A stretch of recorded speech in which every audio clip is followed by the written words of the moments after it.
Thank you for attending the Week of Kindness. Coming up next is another powerful, impactful, amazing speaker. Get your notepad out, get your pen. Let's get ready and enjoy.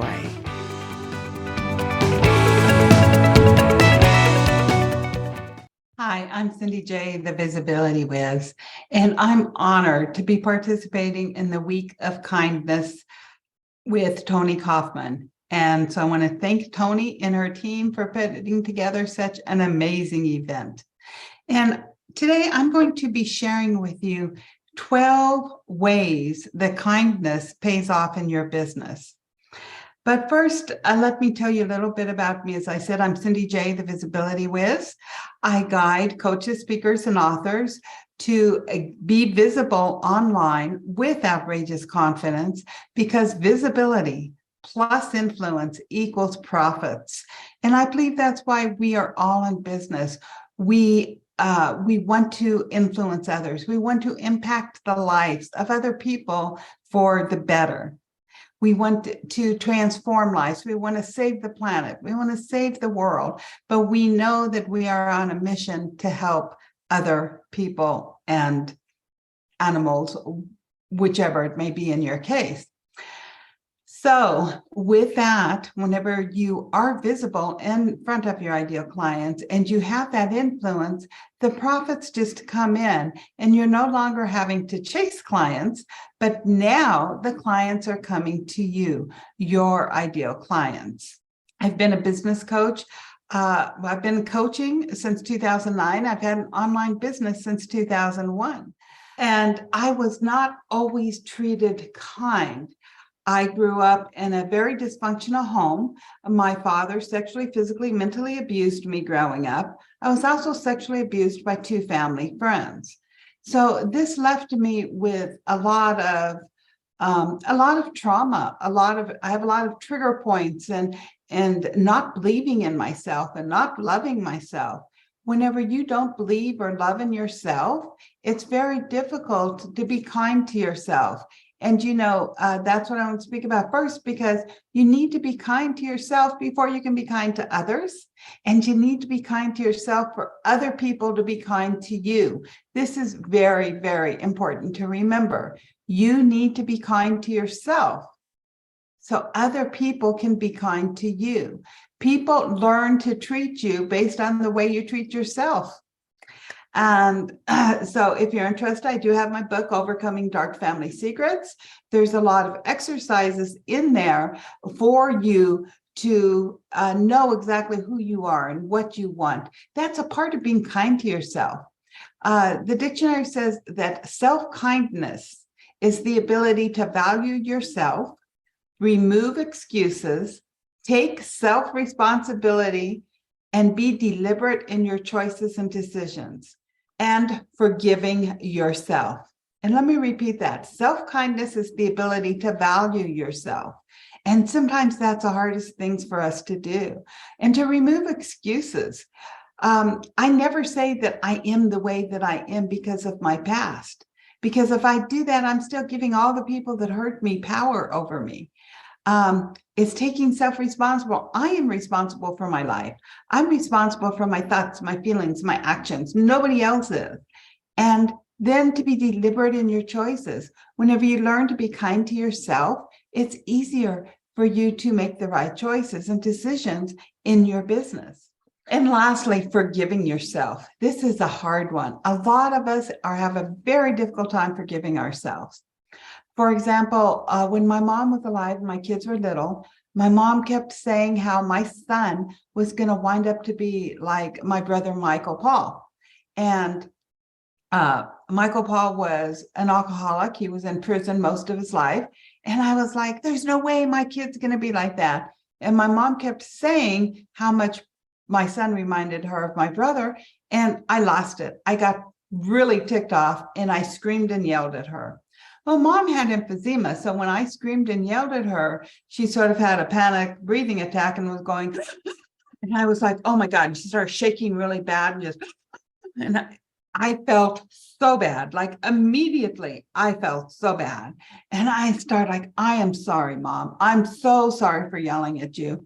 And she said, I forgive you, Cindy. And I'm like, I'm so sorry, Mom. And so I hardly slept at all because I was beating the crap out of myself. What a horrible, rotten person I was for yelling at my mom. And so the next day I called Mom up probably 2-3 times. Mom, I'm so sorry for yelling at you. That's okay, Cindy, I forgive you. This went on for a week. Every single day for about 7 days, I called her a minimum of 3 times, sometimes as much as 6 or 7 times, telling her how sorry I was for yelling at her. Like, I was beating myself up so bad. And finally, my mom said, damn it, Cindy, I forgave you the first time you asked me, when are you going to forgive yourself? And so forgiving ourselves is really hard. So what I learned and how to forgive myself was simply to ask myself, if my daughter did this, or my son did this, or my husband did this, or my best friend did this, or my sister did this, would I forgive them? And how fast would I forgive them?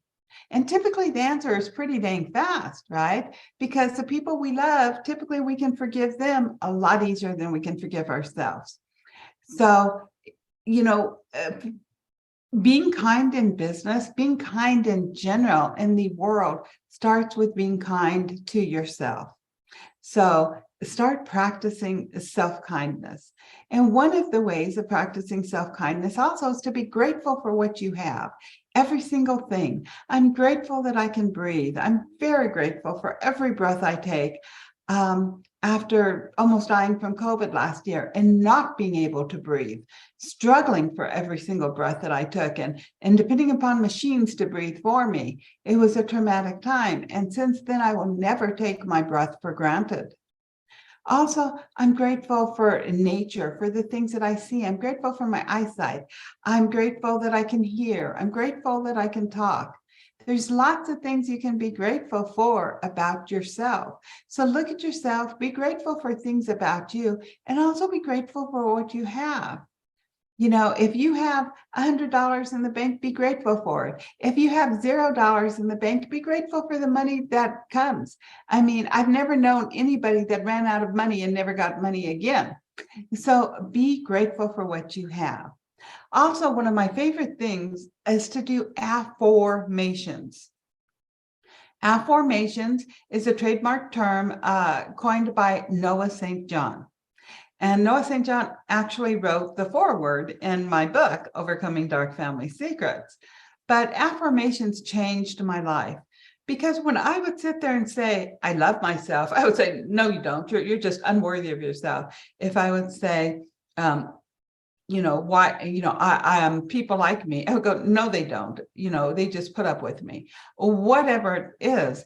But with affirmations, whenever you're making a statement, your mind automatically comes back. You're lying to yourself. That's not true. That's not true. However, when you use affirmations, you're asking yourself a question. And in our minds, oftentimes, we definitely ask ourselves questions a lot. Oh God, why was I so stupid? Why did I say that, right? So use positive questions instead of statements. And the positive questions are the affirmations. Don't try to answer them logically. You know that 90% of what we do is all subconscious. And I always relate the subconscious to having a whole bunch of worker bees in there. So when I ask a question, all those worker bees in my subconscious is trying to make it true. So they're looking for proof to make it true. And this sends out the energetic field to make these things come true. So with an affirmations, you could be saying, why do I love myself? Why am I kind to myself? Why do people see me as a kind, loving person?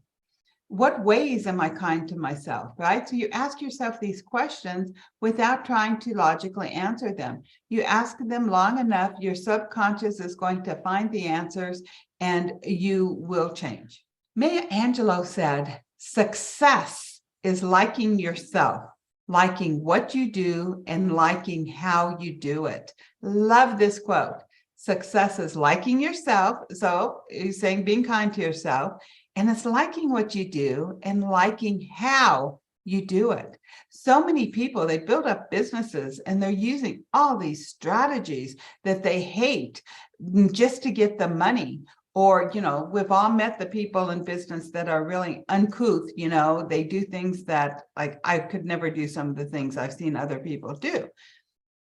And so whenever you take that into that you may love coaching, like I love coaching, but I have to love what I do. And so if you love what you're doing, I mean, if you love what you're doing, but you don't love how you're doing it, you need to step back. That's why one of my fortes is helping my clients find the right strategy for them, the one that is aligned with their strengths, their personal beliefs, and their values. That's the only way you're going to like what you do, is if it aligns with your strengths, personal beliefs, and values. I was speaking with a client. I was asking her questions, and I asked her about motivation. She goes, "Oh, I just want to be motivated to do all these things that I know I need to do to be successful. But every time I sit down to do them, I get knots in my stomach." I said, "Girl, you're not using a strategy that's aligned with you, because if it's aligned with us, we enjoy doing it, and it fills our heart, it fills our cup, and it helps us to give more." So let me share really quickly 12 ways that kindness pays off in your business. Being kind is a win-win. Really, it's a win-win-win situation. Whenever you're kind to somebody, it lifts the spirits of the person you're kind to. It lifts your spirits, and it also lifts the spirit of anybody that witnesses it. So isn't that amazing? So imagine that you're teaching a group program, and you give one of the people in there a compliment. Everybody that hears and sees you give this person a compliment, they get lifted as well. It increases their mood. Isn't that cool how you don't even have to be the recipient or the giver of kindness to benefit from it? Second of all, it builds strong relationships. It builds real relationships. None of us want to have a relationship with a phony. We don't want a coach that's a phony. We don't want a client that's a phony. We don't want mates that are a phony. We don't want friends that are phonies. We can spot phonies a mile away. But whenever you're kind and it's truly who you are, and you're being true to yourself and you're being true to other people, this is the way you can build very strong relationships with clients and potential people to collaborate with. The third thing is it attracts and it retains a clientele. And as I said, you can attract and retain them very easily whenever you're just kindness. People like seeing kindness, especially in this world when it seems like there's so much unkindness everywhere. Especially online, people like to hide behind the computer, and they can say some very unkind, cruel things. I sent out a newsletter one time, and I got an email from one of my subscribers telling me how unauthentic I was. At the time, I was crushed. I thought, my God, I thought I'd been really authentic. At the time was when I was recovering from COVID, and I lost about 95% of my hair. And I was posting my bald head on Facebook and on other social media and sharing my story about how traumatic it was to lose my hair. Much more empathetic for anybody that's losing their hair after this experience that I had. And I was sharing like everything from my deepest heart anytime I would speak, even if I was wearing a wig, because I never felt authentic in the wig. I never felt like I was being me. And I would tell people, hey, I lost 95% of my hair and this is a wig. And so I thought that I was doing good. And for somebody to tell me I was unauthentic, it sort of crushed me. But she was not my ideal client. So and I'm going to tell with you just a minute what you can do whenever somebody's being unkind to you. So number 4 is you want to collaborate, not compete. Whenever you're kind, that's what you're doing. I don't sit there and look at other visibility coaches and go, stay away. I don't want to talk to you. I don't want to do anything. Nah, because that's coming from a place of lack. If I think somebody is competing with me, it breeds at me being selfish, like I'm better than you.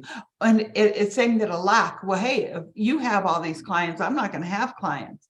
And you don't want to do that. That's like really, it's not healthy for you or your clients or anybody else. You want to collaborate. There is something we can all learn, and we are not everybody's cup of tea, thank God. Can you imagine if you had to serve every single person on the planet? with whatever your mission is or your purpose in life, it would be draining, it would be exhausting, it would be impossible. However, you could easily impact 100 people, let's say a year. So if you're impacting 100 people a year, is that going to give you the business of your dreams? Is that going to give you the lifestyle that you want? So ask yourself, how can I collaborate with other people? Because, I have over 7,000 people on my list. I cannot reach all of them all at once, but this other visibility coach over here might be the perfect cup of tea for some of these people. So whenever I collaborate with somebody and I share their businesses with my community, now people have a choice, and some of them's going to come to me, some of them's going to go to her, but that's fine because I'm collaborating and I want it to be a win-win-win situation. I want sincerely every single person in my community to find the right mentor for them, the person that's meant to serve them. And I love being a part of that. Being kind inspires people to take action. Whenever you're kind, it inspires your clientele to take action. I have a very good friend. She was in a program, and the leader of the program, who's very well known, is a multi-seven-figure earner, and was asking everybody to share something. My friend said, I help people find their purpose. Well, this triggered the leader, and the leader went off and yelled at her. This is not being kind. So how much does she damage her business? Any coach that helps people find their purpose, or any of us who think we have a purpose, it was like she was berating all of us. And this is not a kind act. So when you are kind, and everybody that was in the group witnessed this. So whenever you're kind, if you act with kindness and you go, I think it's wonderful what you do, or you thank somebody for their opinion, even if you disagree with it, you don't have to argue with them. You can just say thank you and move on. That is the kind thing to do. Whenever you're kind to other people, it fosters trust. So, that's why you think of so many of the great leaders who've had, and I always go back to Mary Kay. Mary Kay, and I know other inspirational leaders, that they make anybody that they come into contact with think that they're the only person in the world. They're the most important person in the world. People said that often about Mary Kay. Then whenever she spoke to you, it was like you was the only person in the world and you mattered more than anybody else. And whenever you're kind to somebody like that and you're listening to them, it fosters trust. Whenever people trust you, they buy from you, right? We all know the know, like, and trust factor. So you have to trust people. And so you want to foster trust. Number 7 is it creates a favorable reputation. As I said earlier about the leader that berated my friend, she was not creating a favorable reputation. So if you want a favorable reputation, kindness is key. Something you may not realize is whenever you're kind to other people, it makes space for you to be creative. And whenever you're creative, you find new ways to reach your community, new ways to inspire people to transform their lives, to motivate them. It increases your self-esteem. And with increased self-esteem, you are going to go out there and you're going to take more bold action, which I call outrageous confidence. And it's going to help you to be more empathetic. If you're more empathetic to your clients and you're more empathetic to those around you, and you truly try to understand where they're coming from, how much is that going to change your life and your business? And it enables you to be more compassionate.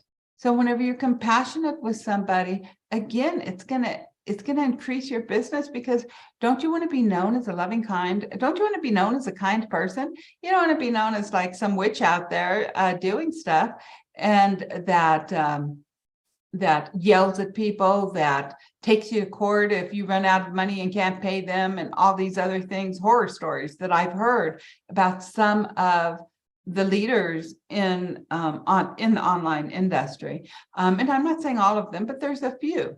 And you get to choose well, I'm going to say number 12 first. Number 12, it just makes you happier, period. Being kind to other people makes you happier. Being kind to yourself makes you happier.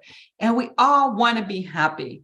We all want to be happy and free. So whenever you have these 12 benefits to your business, it's going to help your business be more profitable, and it's going to get you known as somebody who's kind and helpful and inspirational. And I would imagine that's what most of you want, since you're here attending the week of kindness. So there's different ways to be kind. So really quickly, I'm going to go through 10 ways that you can be kind. It's helping other people get what they need to succeed. It's accepting people who they are. Don't judge them. Accept them where they are. And I'll tell you, you are exactly where you're supposed to be right this moment in time. We are where we are based on our previous experiences and perceptions of what happened. And that's where we make our decisions from. And as we grow, our perceptions change, and we can even change our perceptions about the experiences we had. Having a traumatic childhood, I really needed to change a lot of my perceptions about what happened. You cannot change your past, but you can rewrite it. So you're telling yourself a different, more empowering story about it. And that's why you want to accept people exactly where they are and not judge. It's just the kind thing to do. You want to listen. You want to understand their needs, their desires, their frustrations. You want to know what their dreams and challenges are. Listen to them, be curious, lean in, ask questions. And you want to create a fun and kind working atmosphere for your team and your clientele. Celebrate their successes. I have my little pom-poms, and so I always like for my clients to share wins with me. And I'm always, yay, yay, yay. I'm like their cheerleader. You rock. You go. Yes. I'm so proud of you. Yes. So celebrate with them. This is kind. Don't just shine it off. Any success is worth celebrating. Just the fact that you got up this morning is worth celebrating. Just the fact that you're here watching this presentation is worth celebrating. So celebrate your successes and celebrate the successes of your community.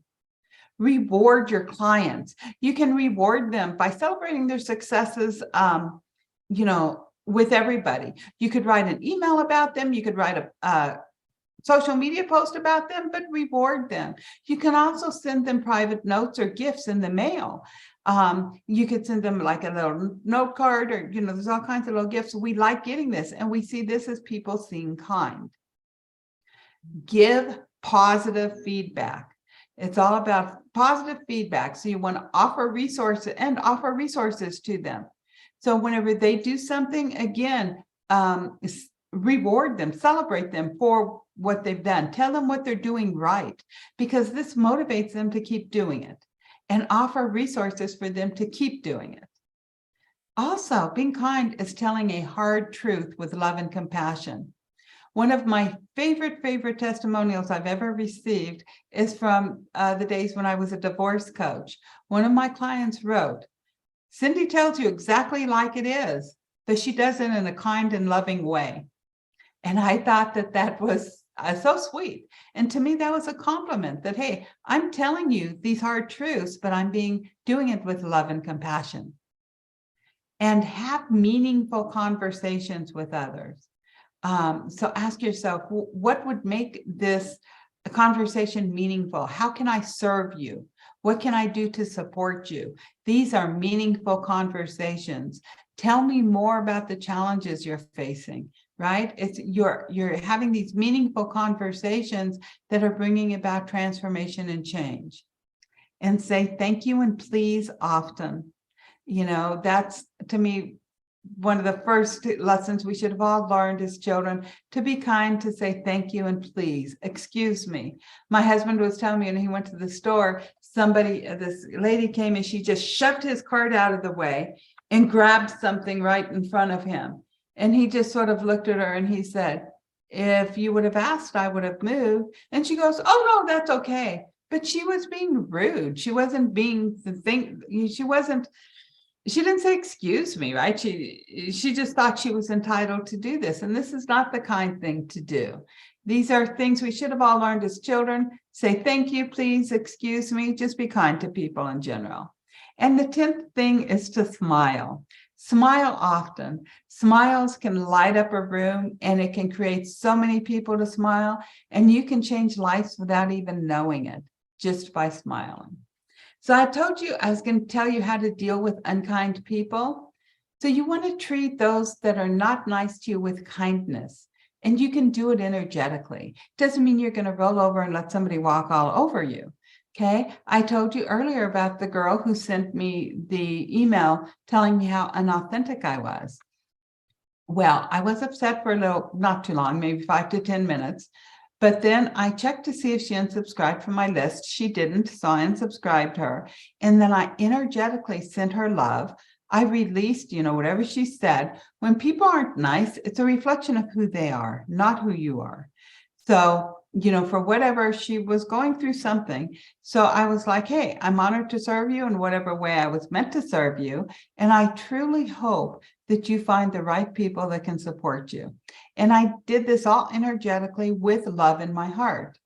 And what was really, really cool was about 10 minutes later, I got another email from another subscriber telling me how authentic I was. And that's how fast some of these things can turn around. So remember, their actions are a reflection of them, not you. So don't give them your power. Don't let them ruin your day. Don't sink to their level. Just send them love and kindness energetically and release them to whoever is meant to serve them, because it obviously is not you. And that's my presentation for the day. I do have a gift for you. It's called 5 Power Steps to Play Big in Business and in Life. So to get your copy, your free copy of 5 Secrets to Play Big in Business and in Life, just go to cindyjholbrook.com/power steps. With that, go out there, be kind, sending you much love. Bye-bye. Wow, I hope you enjoyed that just as much as I did. Thank you so much for all of that great information. Hey, we're not done yet, so just relax. We're going to continue on with our next speaker in just a few moments.